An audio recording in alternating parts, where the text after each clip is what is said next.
일본 따라가려면 한참 멀은 후진국 한국이 세계 에코 건설 프로젝트에 선발되었다고?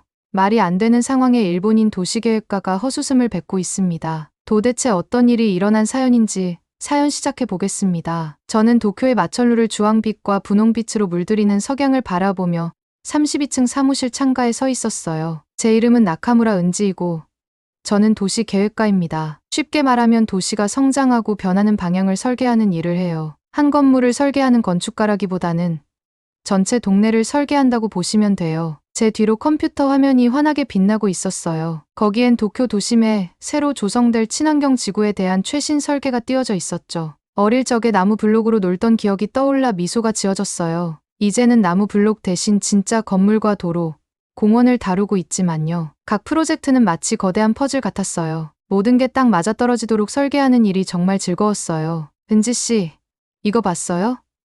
제 동료 유키가 휴대폰을 들고 들어오면서 물었어요. 스피커에서는 익숙한 한국 가요가 흘러나오고 있었죠. 이 그룹 대단해요. 블랙핑크라고 하는데 지금 각종 기록을 다 깨고 있대요. 저는 공손히 고개를 끄덕였지만 속으로는 묘한 불편함이 스며드는 걸 느꼈어요. 요즘 도쿄에서 한국 대중문화가 정말 사방에 퍼져 있는 것 같더라고요. 매일 아침 지나가는 지하철역은 한국 화장품 광고로 도배돼 있었어요. 얼굴팩, 크림, 메이크업 제품들이 완벽한 피부를 약속한다고 홍보하더라고요. 젊은 사람들은 한국어가 적힌 티셔츠를 입고 한국 캐릭터로 장식된 가방을 들고 다녔어요. 그날 저녁 집에 가는 길에 항상 들르는 편의점에 잠깐 들렀어요. 잡지 진열대가 눈에 띄었는데 절반은 한국 연예인들이 표지를 장식하고 있었어요. 완벽한 얼굴에 세련된 옷차림을 한 모습이었죠. 심지어 과자 코너도 변했더라고요. 한국 라면과 간식들이 일본 브랜드 제품들이 있던 자리를 차지하고 있었어요. 집에 도착해서는 엄마에게 전화를 걸었어요. 항상 현대적인 트렌드를 탐탁지 않아 하시던 엄마의 잔소리를 듣고 싶었거든요. 그런데 이번엔 제가 놀랄 만한 말씀을 하시는 거예요. 은지야, 봄날의 사랑 보고 있니? 엄마가 신나게 물으셨어요. 그 한국 드라마 정말 좋아. 연기도 너무 감동적이고 이야기 전개는 말도 못해.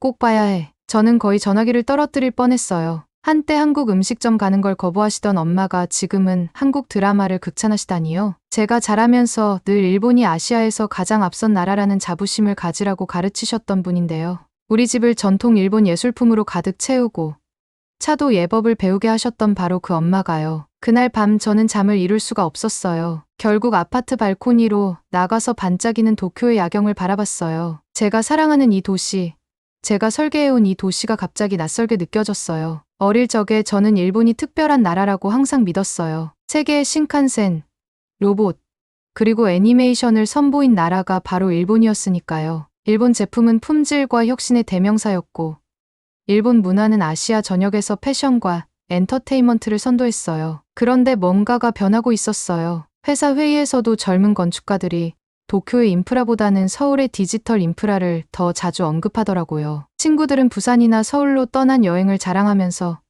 에너지와 혁신으로 가득 찬 거리 이야기를 늘어놓았어요. 심지어 제가 몸담고 있는 도시, 계획 분야에서도 한국 도시들이 스마트 기술과 지속 가능성 면에서 찬사를 받고 있었어요. 태블릿을 꺼내 서울의 이미지를 검색해봤어요. 화면에는 제가 상상했던 것과는 완전히 다른 도시 모습이 보였어요. 고대 사원 옆에 미래적인 건물이 서 있고 거리는 활기로 넘쳐 보였어요. 공공공간들은 창의적인 에너지가 넘치는 듯했죠. 학교에서 배웠던 한국과는 너무나도 다른 모습이었어요. 그 사진 중 한 댓글이 눈길을 끌었어요. 서울이 새로운 도쿄다. 단 네 마디였지만 저를 강하게 때렸어요. 태블릿을 덮고 안으로 들어왔지만 그 생각은 머릿속을 떠나지 않았어요. 일본이 아시아의 리더 자리를 잃고 있는 걸까? 우리는 그 자리에 멈춰 서 있는 사이 한국이 앞서 나가고 있는 걸까? 이런 질문들이 불편하게 느껴졌지만 떨쳐낼 수가 없었어요. 침대에 누웠을 때 옆집에서 들리는 또 다른 케이팝 노래 소리가 희미하게 들렸어요. 베개를 머리 위로 덮어도 점점 현실로 다가오는 변화를 막을 순 없었어요. 제가 알던 세상이 변하고 있었고 그 변화가 제게 어떤 의미인지 잘 모르겠더라고요. 저는 서울에 가고 싶지 않았어요. 국제도시계획 컨퍼런스에 초대한다는 이메일을 받았을 때 솔직히 삭제할 뻔했어요. 일주일 동안 한국에 있어야 한다는 생각만으로도 속이 울렁거렸거든요. 그런데 제 상사인 다나카 씨가 우리 회사 이미지에 좋을 거라면서 꼭 참석하라고 하더라고요. 아시아 이웃들에게 존중을 보여야 한다라는 말과 함께 제가 선택권이 없다는 미소를 지으면서요. 도쿄에서 서울까지 비행시간은 짧았어요. 겨우 2시간 정도였거든요. 저는 그 시간 내내 프레젠테이션 노트를 검토하면서 앞에 있는 화면에서 틀어주는 한국 드라마를 무시하려고 애썼어요. 제 옆에 앉은 여성분은 드라마에 완전히 몰입해서 감정적인 장면에서 눈물을 훔치고 있더라고요. 저는 속으로 눈을 굴리며 한숨을 쉬었어요. 그런데 모든 게 인천국제공항에 도착하면서 완전히 달라졌어요. 공항 터미널은 그냥 건물이 아니었어요. 마치 미래 속으로 걸어 들어가는 느낌이었달까요. 세련된 디자인, 승객들을 안내하는 로봇 도우미들, 여기저기 보이는 첨단 기술들, 도쿄의 나리타 공항이 한참 뒤처진 것처럼 느껴질 정도였어요. 애써 그 생각을 떨쳐내려고 했지만 계속 머릿속에 맴돌더라고요. 공항철도를 타고 서울로 향하면서 창문에 얼굴을 바짝 붙였어요. 창밖으로 스쳐 지나가는 시골 풍경 속에 은빛 산맥처럼 솟아오른 현대식 아파트들이 보였어요. 모든 게 새롭고 체계적이고 계획적인 느낌이었어요. 제가 기대했던 비좁고 혼란스러운 거리들은 어디에도 없었어요. 하지만 진짜 충격은 서울역에서 나왔을 때였어요. 도시는 빛과 에너지로 저를 덮치듯 다가왔어요. 거대한 디지털 스크린들이 건물을 감싸고 있었고 무지갯빛 색상이 춤추듯 번져나가는 모습은 도쿄 시부야의 유명한 스크램블 교차로조차 초라하게 느껴지게 만들었어요. 하지만 단순히 현대적이라는 점만으로는 놀랄 일이 아니었어요. 진짜 놀라웠던 건 서울이 모든 걸 완벽하게 조화시킨다는 점이었어요. 어느 길에서는 곡선 지붕과 채색된 나무문을 가진 고대 사찰이 보였고 바로 그 옆에는 구름을 찌를 듯한 유리로 된 고층 빌딩이 서 있었어요. 그런데 이 두 건물이 서로 부딪히는 게 아니라 마치 정교하게 안무된 춤을 추듯 자연스럽게 어우러져 있더라고요. 제가 묵는 호텔은 강남에 있었어요. 그 유명한 한국 노래 때문에 잘 알려진 지역이요. 거리를 걸으면서 주변을 살펴보니 모든 게 너무 깨끗했어요. 지하철역은 마치 미술관처럼 빛이 났고 복도에서는 문화 전시회도 열리고 있었어요. 사람들이 스마트폰을 휘두르기만 하면 지하철 요금이 결제되는 모습을 보면서 저도 모르게 입을 떡 벌렸어요. 도쿄에서는 여전히 종이표를 사용하는 경우가 많거든요. 컨퍼런스 센터도 또 다른 놀라움이었어요. 건물 자체가 초록색이었거든요. 말 그대로요. 벽면에는 식물이 자라고 있었고 지붕은 태양광 패널로 덮여 있었어요. 내부는 인공지능이 온도부터 조명까지 전부 조절하고 있었죠. 우리 도쿄의 최신 건물들이 마치 박물관에 들어가야 할 유물처럼 느껴질 정도였어요. 하지만 가장 큰 충격은 기조연설에서였어요. 김도연이라는 사람이 나왔는데 제가 예상했던 모습과는 완전히 달랐어요. 한국의 건축가들은 일본 스타일을 모방할 거라고 생각했거든요. 그런데 그는 달랐어요. 젊었고 아마 30 초반쯤 되어 보였는데 무대에 뛰어오르듯 등장하더니 방 안에 에너지를 가득 채우더라고요. 그의 영어는 완벽했어요. 제 영어보다 훨씬 더요. 게다가 그는 노트를 전혀 사용하지 않았어요. 도시는 단순히 사람들이 사는 공간이 아닙니다. 그는 강렬하고 또렷한 목소리로 말했어요. 도시는 사람들과 함께 성장하고 변화하는 살아있는 존재예요. 서울에서는 단순히 건물을 짓는 게 아니라 공동체를 만들어갑니다. 그의 뒤에 있는 스크린에는 서울의 최신 프로젝트들이 차례로 나타났어요. 주말에는 거리 전체가 놀이터로 변하는 동네, 공기를 정화하면서 스스로 에너지를 생산하는 건물, 폐철도를 활용해 만든 공원 같은 것들이었어요. 하나같이 여러 문제를 동시에 해결하는 설계였어요. 저는 의자에 앉아 있을수록 점점 작아지는 느낌이 들었어요. 도쿄에서는 효율성과 세부 사항에 대한 자부심이 있었는데 여긴 달랐어요. 과거를 존중하면서 미래를 바라보는 혁신이었어요. 점심시간이 되었지만 저는 아무것도 먹을 수가 없었어요. 제 머릿속은 계속 김도연 씨의 발표와 제가 본 도시로 가득 차 있었어요. 어쩌다가 이렇게까지 잘못된 생각을 했을까요? 한국은 더 이상 일본을 따라가는 게 아니었어요. 오히려 여러 면에서 앞서가고 있었죠. 그날 저녁, 저는 북촌이라는 전통 동네를 걸었어요. 기와 지붕을 가진 오래된 한옥들이 교토를 떠올리게 했어요. 하지만 여기서는 많은 한옥이 내부는 현대적으로 개조되었고 외관은 역사적인 모습을 그대로 유지하고 있었어요. 젊은 부부들이 그곳에 살면서 고대 건물에서 현대적인 사업을 운영하고 있더라고요. 또다시 느꼈어요. 서울은 우리가 일본에서 고심하는 문제, 즉 과거를 잃지 않고 앞으로 나아가는 방법을 이미 해내고 있었어요. 호텔로 돌아와 방 창문 밖으로 반짝이는 도시를 내려다봤어요. 한강이 빛의 리본처럼 도시 한가운데를 흐르고 있었어요. 제가 본 모든 것들 기술, 건축, 에너지를 떠올렸어요. 제 인생에서 처음으로 한국에 대해 예상치 못했던 감정을 느꼈어요. 존경심이요. 그리고 그 존경심 아래에는 불편한 질문이 자리 잡고 있었어요. 일본은 과거에 대한 자부심에 너무 빠져서 미래를 건설하는 법을 잊은 게 아닐까요? 도쿄로 돌아온 후에도 서울에서의 기억이 제 머릿속을 떠나지 않았어요. 매일 아침, 평소보다 더 일찍 출근하면서 일본의 디자인이 여전히 아시아에서 최고라는 걸 제 스스로에게 증명하고 싶었어요. 제 책상은 마치 요새 같았죠. 도면을 펼치고 최신 건축 잡지를 탐독하고 새로운 아이디어를 적으며 공책을 끝도 없이 채워나갔어요. 그러던 어느 날 모든 걸 바꿔놓은 발표가 있었어요. 자카르타에 에코 디스트릭트를 설계할 기회가 생겼습니다. 월요일 회의에서 사장님이 그렇게 말씀하시더라고요. 심장이 두근거렸어요. 학시절부터 꿈꿔왔던 프로젝트였거든요. 아름다우면서도 환경에 좋은 그런 동네를 만들어낼 수 있는 기회였으니까요. 이 프로젝트는 경쟁 입찰 방식으로 진행됩니다. 사장님 목소리가 단호해졌어요. 아시아 전역에서 팀들이 참여할 겁니다. 그러면서 안경을 고쳐 쓰시더니 덧붙이셨어요. 서울의 김도연 건축사무소도 포함되어 있습니다. 속이 덜컥 내려앉았어요. 김도연이라니요. 서울에서의 발표로 저를 완전히 주눅 들게 했던 바로 그 건축가였어요. 이제 그가 제 커리어에서 가장 중요한 프로젝트에서 우리의 경쟁자가 되는 거였죠. 그날 저녁, 저는 사무실에 남아서 모두가 퇴근한 뒤에도 한참 동안 일했어요. 창밖으로 반짝이는 도쿄의 불빛을 바라보며 우리 제안서를 준비하기 시작했어요. 이제 이건 단순히 프로젝트를 따내는 문제만은 아니었어요. 일본이 여전히 아시아를 이끌어갈 수 있다는 걸 증명해내야 했거든요. 그 후로 6주 동안 저는 제 아파트를 거의 보지도 못했어요. 매일 아침 커다란 커피 한 잔을 들고 출근하면서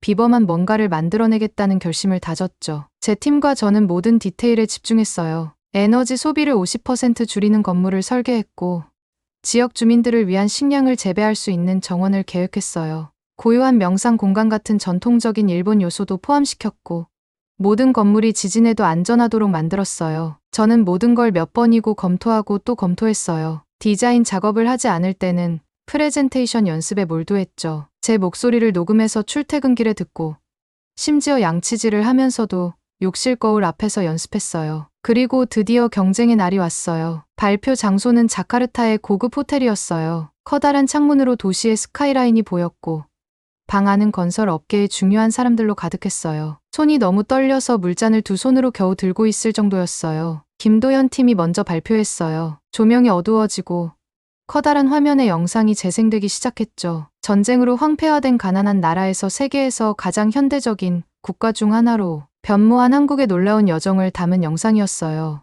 음악이 점점 고조되면서 소름이 돋았어요. 그리고 김도연이 말하기 시작했어요. 그는 단순히 디자인을 발표하는 게 아니었어요. 하나의 이야기를 들려주고 있었죠. 그의 팀은 한국을 변화시킨 그 혁신적인 사고를 바탕으로 미래형 동네를 만들어낼 것이라고 했어요. 그들의 건물은 모든 옥상에 정원을 가질 거라고 했고 전기 자동차를 위한 전용 차선을 포함한 거리를 제안했어요. 태양광 패널로 전력을 공급하고 빗물을 모아 식물에 물을 줄 계획도 발표했죠. 하지만 무엇보다도 사람들의 관심을 사로잡은 건 김도연이 인도네시아 문화를 설계에 어떻게 녹여내는지였어요. 그는 자신들의 디자인이 지역 전통을 존중하면서도 새로운 기술을 도입한다고 말했어요. 그리고 한국이 어떻게 자국의 문화를 유지하면서 현대화에 성공했는지 보여주며 자카르타에도 그 방법을 적용하겠다고 설명했어요. 김도연이 발표를 마치자 방 안에는 박수갈채가 쏟아졌어요. 사람들이 고개를 끄덕이며 미소를 짓는 게 보였어요. 제 옆에 앉아있던 젊은 건축가가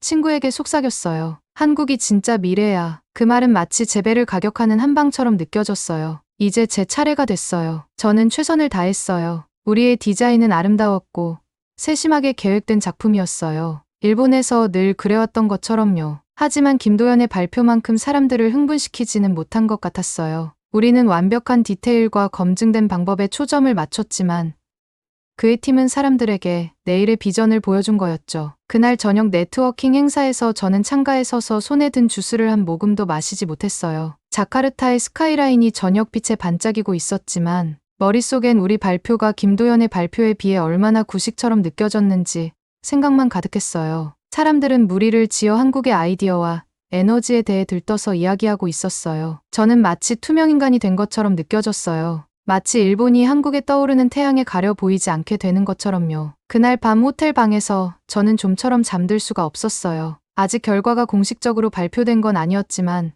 제 마음속에선 이미 김도연 팀이 승리할 거라고 느껴졌어요. 그런데 저를 가장 괴롭힌 건 패배 자체가 아니었어요. 일본이 제가 항상 믿어왔던 리더의 위치에 더 이상 있지 않을 수도 있다는 깨달음이었어요. 창밖으로 보이는 자카르타의 불빛을 바라보며 생각했어요. 이제 저도 일본도 새로운 사고방식을 배워야 할 때가 온 건 아닐까 하고요. 그 이메일은 비 오는 월요일 아침에 도착했어요. 저는 컴퓨터 화면을 멍하니 바라보며 같은 문장을 계속 읽었어요. 귀하의 회사는 자카르타 에코 디스트릭트 프로젝트에 선정되지 않았음을 알려드립니다. 이 문장이 결국 흐릿하게 뭉개질 때까지요. 제 속이 돌덩이처럼 무겁게 가라앉았어요. 책상에서 일어날 수도 없었어요. 주변에서는 평소처럼 사무실이 분주했지만 저는 시간이 멈춘 듯 얼어붙은 기분이었어요. 그저 우리가 졌다는 사실뿐만이 아니었어요. 김 대표의 회사가 이겼다는 사실이 더 아팠어요. 한국이 이겼어요. 그날 저녁 바로 집으로 갈 수 없었어요. 대신 도쿄 거리를 걸었어요. 가랑비가 제 머리를 적시도록 내버려 두며요. 발 아래 웅덩이에는 도시의 불빛이 비쳤고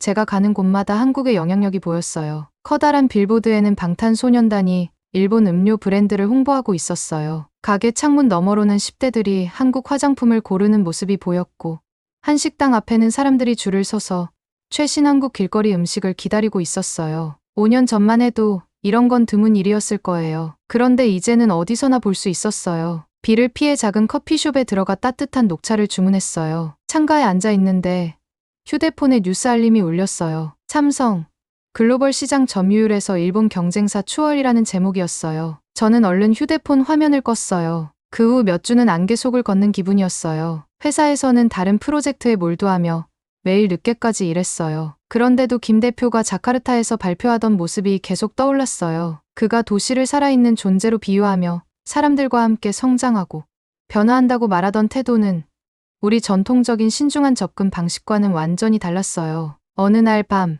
책상에서 편의점에서 산 저녁을 먹으며 한국의 발전에 대해 검색하기 시작했어요. 사실 저는 우리와 가장 가까운 나라에 대해 제대로 배워본 적이 없었어요. 그런데 알아보니 놀라운 사실들이 많았어요. 몇십 년 만에 한국은 완전히 변했더라고요. 1950년대 사진에는 전쟁으로 폐허가 된 나라가 보였어요. 건물은 잔해로 남아있고 아이들은 신발도 없이 다니고 가족들은 임시로 지은 대피소에서 생활하고 있었어요. 그런데도 한국 사람들은 포기하지 않았어요. 정말 열심히 살았더라고요. 부모들은 자녀 교육을 위해 모든 걸 희생했어요. 현대 같은 회사는 차를 수리하면서 시작했지만 이제는 글로벌 기업으로 성장했더라고요. 한국의 과학자와 엔지니어들은 밤낮으로 새로운 기술을 개발하기 위해 노력했어요. 그러다 노트북으로 코리아의 부상이라는 다큐멘터리를 보게 됐어요. 거기서 한 나이 든 한국 할머니가 나와서 자녀들을 대학에 보내기 위해 두 가지 일을 병행했다고 말했어요. 우리에겐 아무것도 없었어요. 그녀가 눈물을 글썽이며 말했어요. 하지만 교육이 우리 아이들에게 더 나은 미래를 줄 거라는 걸 알고 있었죠. 그녀의 말이 제 마음 깊숙이 와 닿았어요. 다큐멘터리의 다른 장면에서는 창의적인 산업에서 일하며 스타트업을 시작하고 한국 문화를 전 세계로 퍼뜨리는 젊은 한국인들이 나왔어요. 그들은 자부심과 에너지를 가지고 말했어요. 그 모습을 보면서 어릴 적 할머니가 들려주시던 일본의 전후 복구 이야기가 떠올랐어요. 같은 정신, 더 나은 무언가를 만들어내겠다는 그 결단력이었어요. 그날 밤 잠을 잘 수가 없었어요. 제가 어릴 적과 비교했을 때 일본이 얼마나 변했는지 생각하게 됐어요. 우리는 편안해졌어요. 아마도 너무 편안해진 걸지도 모르겠어요. 마지막으로 우리 디자인에서 정말 새로운 시도를 해본 게 언제였을까요? 언제 우리가 큰 위험을 감수했던 적이 있었을까요? 다음 날 아침, 거울에 비친 제 모습을 보며 스스로에게 어려운 질문을 던졌어요. 제가 한국의 성공에 화가 난 걸까요? 아니면 일본이 제자리 걸음만 하고 있다는 사실에 짜증이 난 걸까요? 왜 한국이 잘 되는 걸 보는 게 그렇게 저를 불편하게 만드는 걸까요? 김 대표가 자카르타에서 발표했던 게 떠올랐어요. 당시 저는 그를 경쟁자이자 위협으로만 봤어요. 그런데 이제 생각해보니 그의 아이디어는 단순히 한국적인 아이디어가 아니었어요. 그저 좋은 아이디어였어요. 그는 도시를 모두를 위해 더 나은 곳으로 만들고 기술을 문제 해결에 활용하며 전통을 존중하면서도 변화를 받아들이자고 말했어요. 점심시간에 저는 한국의 발전에 관한 영상을 더 찾아봤어요. 하나는 송도라는 신도시 건설에 관한 것이었고 또 다른 하나는 한국이 어떻게 교육 시스템을 세계 최고 수준으로 만들었는지 설명하는 내용이었어요. 영상을 볼수록 제 시각이 달라지더라고요. 한국을 경쟁자로만 보는 대신 변화에 두려워하지 않는 나라가 해낼 수 있는 가능성의 예로 보기 시작했어요. 그날 저녁 집으로 가는 길에 한국 음식점을 지나쳤어요. 평소 같았으면 그냥 지나쳤을 텐데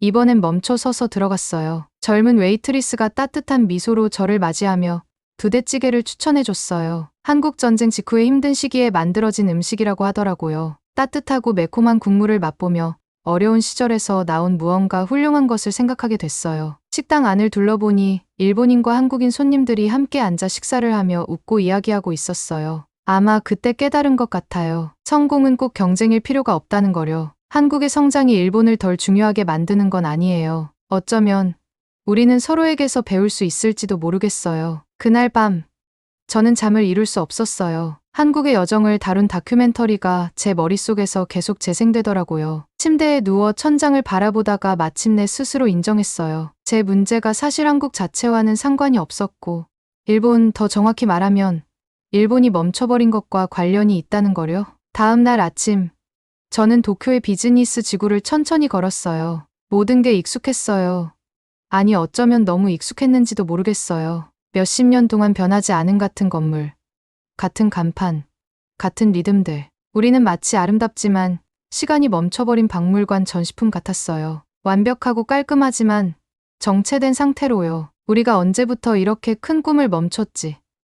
바쁜 걸음으로 지나가는 회사원들을 보며 혼잣말을 했어요. 그들의 얼굴엔 매일 보는 것과 다름없는 피곤한 표정이 있었어요. 우리는 현 상태에 너무 안주한 나머지 앞으로 나아가야 할 것들을 상상하는 법을 잊어버린 것 같았어요. 제 어린 시절이 떠올랐어요. 아버지가 19만 6070년대 일본의 급격한 성장에 대한 이야기를 들려주시던 때요. 그 당시 일본 사람들은 지금 한국에서 느껴지는 것과 같은 진취적인 열정을 가지고 있었어요. 우리는 새로운 걸 시도하거나 실수하는 걸 두려워하지 않았죠. 그런데 그 정신은 대체 어디로 간 걸까요? 그날 회사에서 저는 평소 업무에 집중할 수가 없었어요. 대신 한국과 일본이 진정으로 협력한다면 어떤 모습일지를 거칠게 스케치하기 시작했어요. 만약 한국의 대담한 혁신과 일본의 세심한 디테일을 결합한다면 어떻게 될까요? 만약 우리가 그들을 경쟁자로 보는 대신 파트너로 본다면요. 그 아이디어가 머리에서 떠나질 않았어요. 그래서 그날 오후 용기를 내서 상사의 사무실로 들어갔어요. 손이 떨렸지만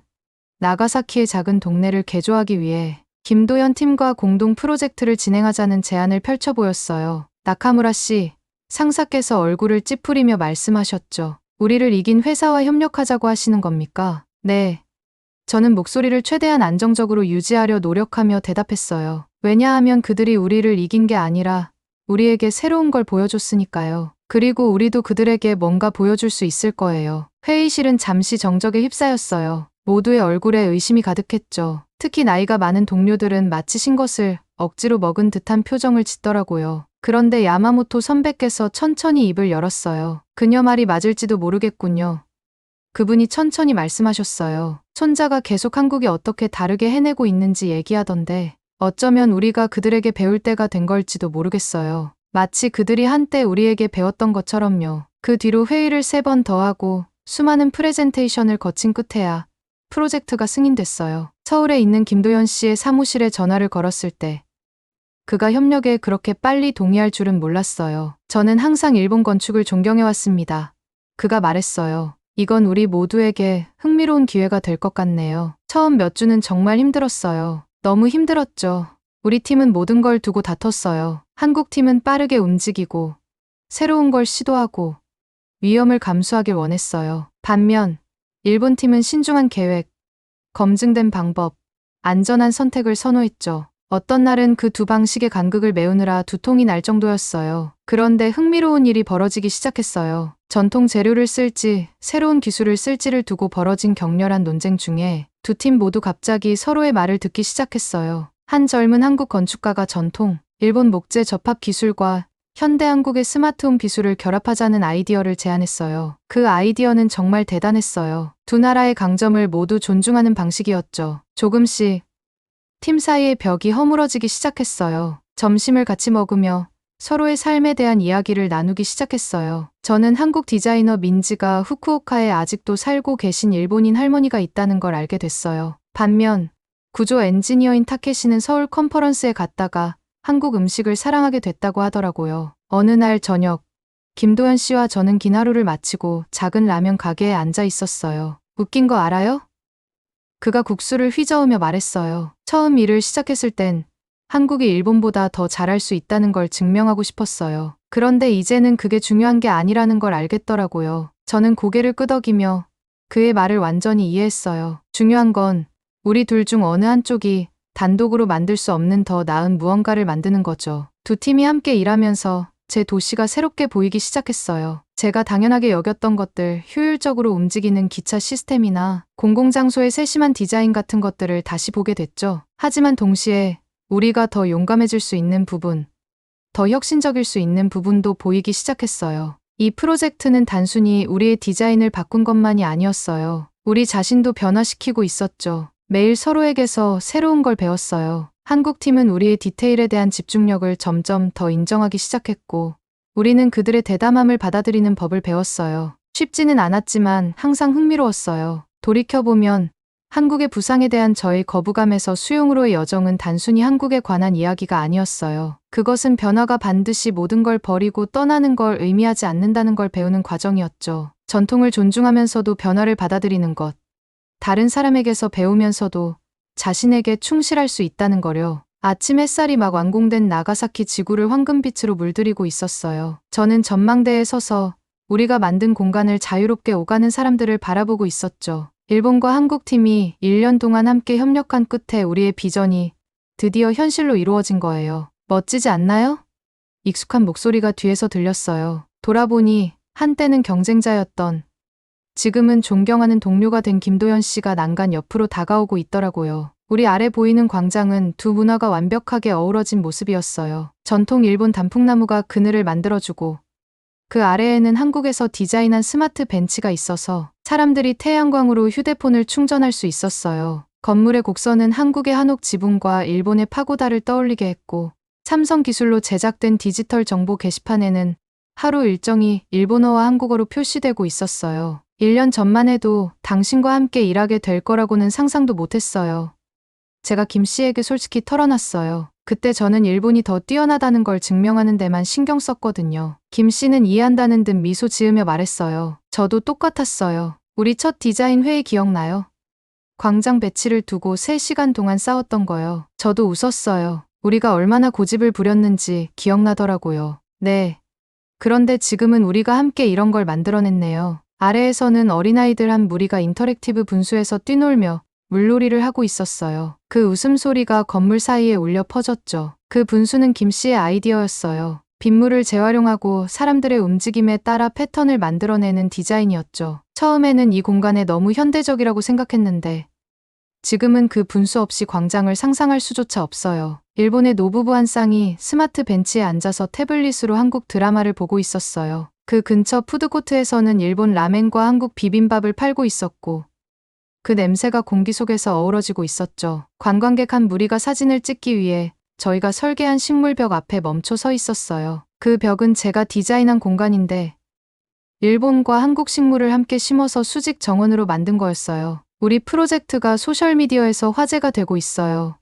김 씨가 핸드폰을 보여주며 말했어요. 사람들이 이걸 두 나라가 함께 이룰 수 있는 가능성을 상징한다고 부르고 있더라고요. 제 가슴 속에 자부심이 차오르는 게 느껴졌어요. 하지만 이건 예전의 그 자부심과는 다른 느낌이었어요. 이제는 일본이 최고라는 걸 증명하려는 마음이 아니었거든요. 이건 두 나라가 함께 했기에 더 나아질 수 있다는 걸 보여주는 자부심이었어요. 제가 뭘 배웠는지 아세요?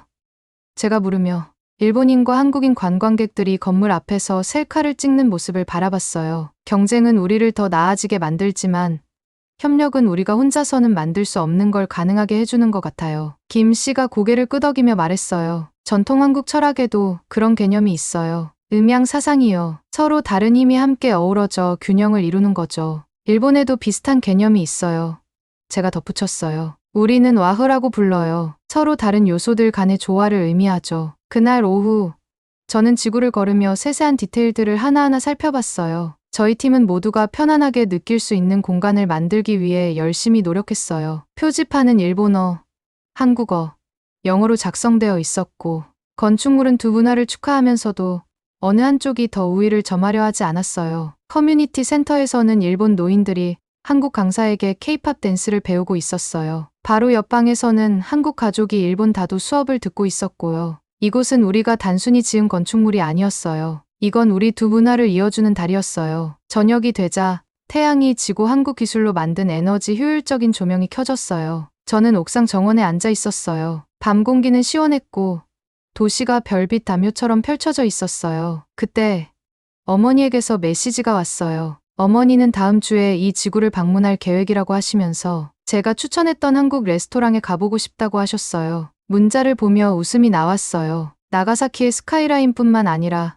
제 마음속에서도 많은 것이 변했거든요. 1년 전만 해도 한국의 성공은 제게 위협처럼 느껴졌어요. 하지만 이제는 다르게 느껴졌어요. 한국의 발전은 일본을 약화시키는 게 아니라 새로운 가능성을 보여준 거였어요. 우리는 전통과 혁신, 일본 방식과 한국 방식을 굳이 선택할 필요가 없었어요. 둘 다 가질 수 있었거든요. 그날 밤 마지막으로 지구를 내려다보며 저는 미래에 대한 희망을 느꼈어요. 일본과 한국은 앞으로 다가올 기후 변화, 고령화 문제, 기술 발전 같은 도전 과제들을 함께 헤쳐나갈 수 있을 거라고요. 우리는 경쟁자가 아닌 파트너로서 더 강해질 수 있었어요. 다음 날 아침, 저는 싱가포르에서의 또 다른 공동 프로젝트 회의를 위해 자료를 정리했어요. 미소가 지어지더라고요. 이건 우리 두 나라가 함께 만들어갈 가능성의 시작일 뿐이었어요. 그리고 저는 그 미래를 하나씩 만들어가는 여정에 참여할 준비가 되어 있었어요. 오늘의 사연은 여기까지입니다. 한국의 혁신과 일본이 함께 만나 더 나은 가능성이 열리면 좋겠습니다. 시청해 주셔서 감사합니다.